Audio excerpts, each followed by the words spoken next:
Hey guys, I'm Hamza from Android Ultra and I hope you're well. In this video, I'm going to share with you how to turn on the ambient mode on YouTube app.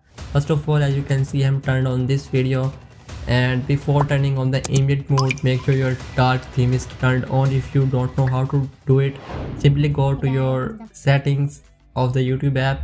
Now go to general and here you can find the themes option. Simply turn on the dark theme, then simply play video. As you can see and play. So as you can see here, simply click on the settings button which is available on the top right side corner, and then you can see here a lot of options available. Closed captions for changing resolution. Here you can find the ambient mode option also. After turning on it, you can see here the lighting effect underneath the video where is my video title.